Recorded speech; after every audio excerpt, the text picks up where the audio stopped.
क्या 30 मार्च 2025 भारतीय राजनीति में एक नए अध्याय की शुरुआत करेगा? क्यों पीएम मोदी अचानक से नागपुर स्थित आरएसएस मुख्यालय जा रहे हैं? क्या यह मुलाकात सिर्फ औपचारिकता है या इसके पीछे छिपी है कोई गहरी रणनीति? क्या बीजेपी के नए अध्यक्ष का चुनाव संघ के इशारों पर होगा?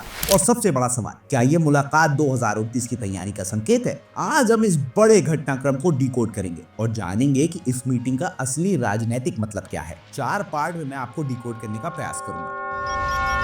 पहला पार्ट, नागपुर स्थित राष्ट्रीय स्वयंसेवक संघ का मुख्यालय सिर्फ एक भवन नहीं है, बल्कि भारतीय राजनीति की धुरी है। बीजेपी और संघ का रिश्ता किसी से छिपा नहीं, लेकिन हाल ही के वर्षों में इन दोनों के बीच कुछ अनकही दूरियां भी देखने को मिली है। याद करिए जरा 2014 और 2019 के चुनावों को। तब बीजेपी और संघ के बीच एक जबरदस्त तालमेल देखा जाता था, लेकिन 2024 के बाद से कुछ संकेत मिल रहे थे कि संघ और बीजेपी की रणनीतियां अलग अलग दिशा में जा रही। अब जब मोदी खुद ही संघ मुख्यालय जा रहे हैं, तो क्या ये दूरियां मिटाने की कोशिश है या फिर संघ अब खुल के अपने एजेंडा को बीजेपी में स्थापित करना चाहता है?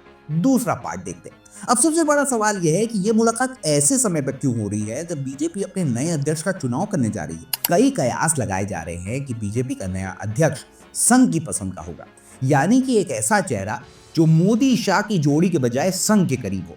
अब संघ पहले भी बीजेपी अध्यक्ष पद के लिए अपने प्रभाव का इस्तेमाल कर चुका है, लेकिन क्या इस बार भी मोदी की मर्जी चलेगी या फिर संघ की?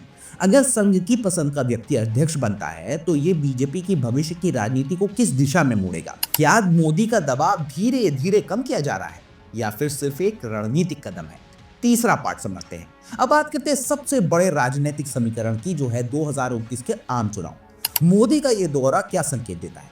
क्या वे 2029 के लिए संघ का पूरा समर्थन सुनिश्चित करने जा रहे हैं या फिर संघ को यह भरोसा दिला रहे हैं कि उनका विजन और बीजेपी का विजन एक ही है? अगर मोदी शाह की पकड़ बीजेपी पर बनी रहती है तो संघ का क्या रोल होगा?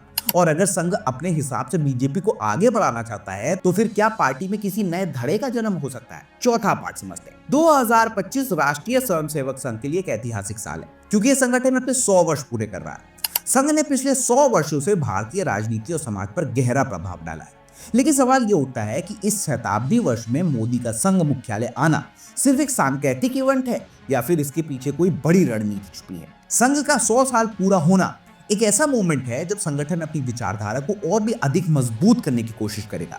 तो क्या मोदी संघ को यह भरोसा दिलाने आए हैं कि बीजेपी की नीतियां संघ की मूल विचारधारा से अलग नहीं हो रही है? इस बैठक के बाद संघ की गतिविधियों में भी क्या बदलाव आएंगे? क्या संघ अब अधिक प्रत्यक्ष भूमिका निभाने की भी तैयारी कर रहा है या फिर यह सिर्फ एक दिखावटी मेलजोल? अब बड़ा सवाल ये भी है कि इस बैठक के बाद का नतीजा क्या निकलेगा। अगर बैठक के बाद संघ की ओर से कोई ठोस बयान आता है तो हमें समझ जाना चाहिए कि संघ अपनी पकड़ और भी मजबूत कर रहा है, और अगर बैठक के बाद खामोशी रहती तो इसका मतलब यह है कि गुपचुप कोई बड़ी डील हो चुकी है। भाजपा का अगला अध्यक्ष कौन होगा, ये इसी मुलाकात के बाद और भी ज्यादा साफ हो जाएगा। इसके अलावा संघ और मोदी के रिश्ते की असली हकीकत आने वाले महीनों में बीजेपी की नीतियां और फैसलों में भी दिखेगी। तो दोस्तों, ये मुलाकात महज एक औपचारिकता नहीं है, बल्कि भारतीय राजनीति के भविष्य का संकेत है। 30 मार्च 2025 का दिन सिर्फ एक तारीख नहीं, बल्कि सत्ता के नए समीकरणों की नींव रखने वाला दिन हो सकता है। अब आपकी बारी। क्या आपको लगता है कि संघ इस मुलाकात से बीजेपी की कमान फिर से अपने हाथ में लेना चाहता है या फिर मोदी का दबदबा अभी भी बना रहेगा? कमेंट पे अपनी राय जरूर दीजिएगा, और अगर ये वीडियो पसंद आया हो तो लाइक और शेयर करना मत भूलिएगा। चैनल को सब्सक्राइब भी करिए ताकि आप राजनीति के हर बड़े खेल की इनसाइड स्टोरी से जुड़े रहें। मिलते हैं फिर अगले वीडियो में, तब तक के लिए जय हिंद, जय भारत।